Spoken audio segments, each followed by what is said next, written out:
Yes. So now, if we say the analysis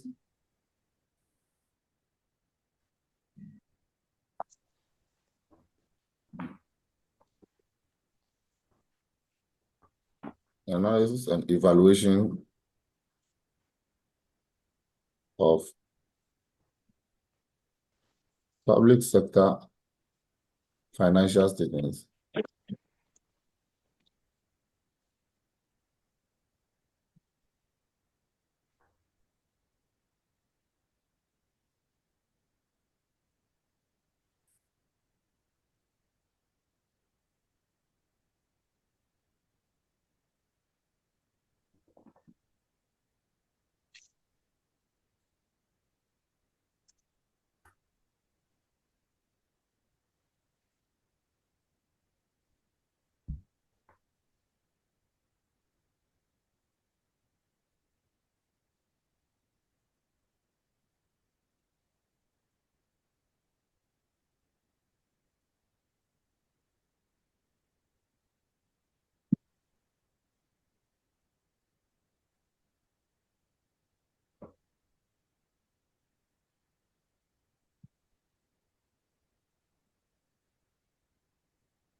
So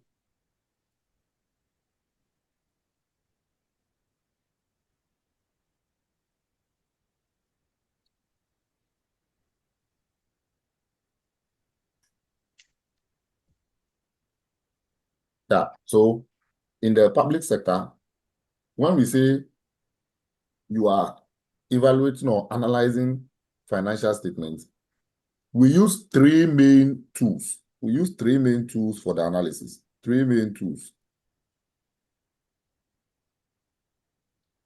Three main tools are used in analyzing public sector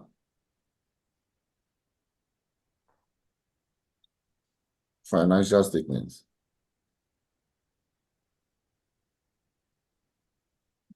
The three main tools are this. We have what we call common size analysis.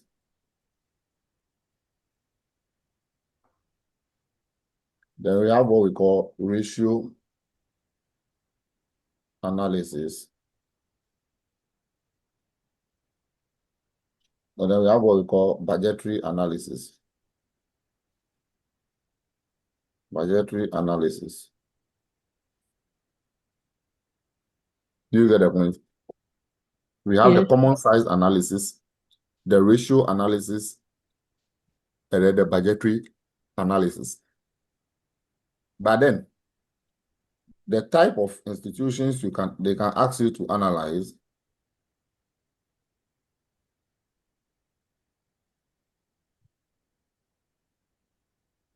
they can either give you the central government to analyze. They can either ask you to analyze the central government, meaning that consolidated fund. You know, central government account is the consolidated fund, right? Yes.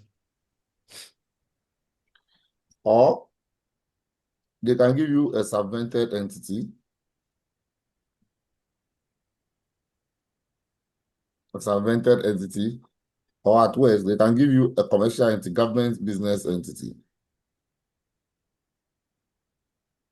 A government business entity. When we say the government business entity, those are the ones who run commercial business for government, like VACO, TOR, ECG, Unilever, and the rest. Those who do commercial business just like a factory. And so this one is fairly easier when they give you a government entity. It's fairly easier because the analysis will be just like that of what you have in the private sector. So that one, you are free. But then, if they give you the consolidated fund and you are asked to analyze it, either using common size or using ratio or budgetary analysis, that is where mostly it becomes problem for the students. So I'm going to take my time to explain to you how to do that before you start solving questions. Other than that, you face problems. This is one of the most sought after topics, 20 marks. But unfortunately, students do not analyze it well. And so they end up losing a lot of marks. Public sector now should be very easy to pass because of the calculations. The calculations are 60 marks. Yes, I've taught you preparation of financial statement. If you finish analysis and you also learn the standards in addition, at least the 60 marks, you can fight for about 45 from the 60. The calculation, fight for about 45 because the preparation of financial statements, if you have listened to what I've taught very well, the least you can score is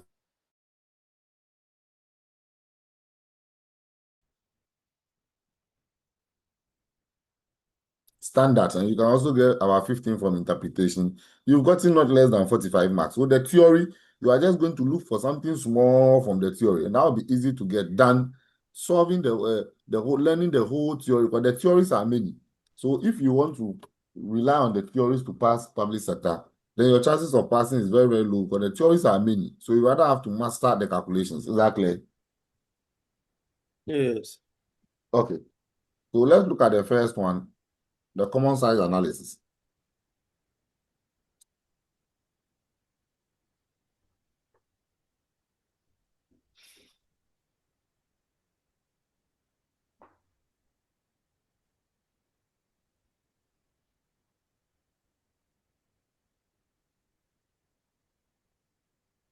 Now, in common size analysis,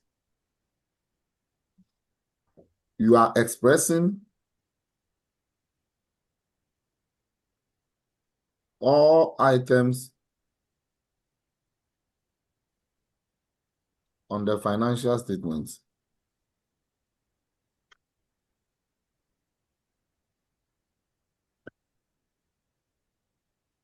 as a percentage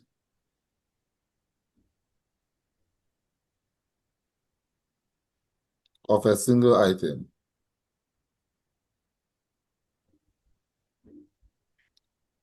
All items on the statement of the financial statement, you are expressing all of them as a percentage of a single item. That means that you are establishing a single basis.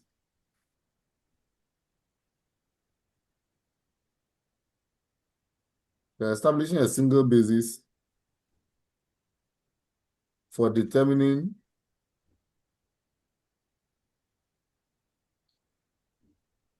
how well the entity has performed.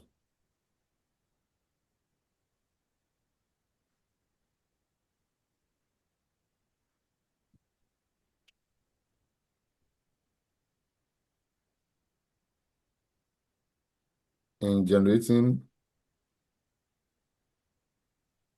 revenue,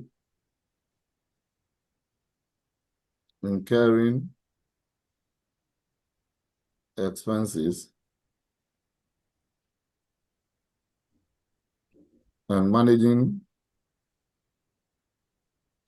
assets and liabilities.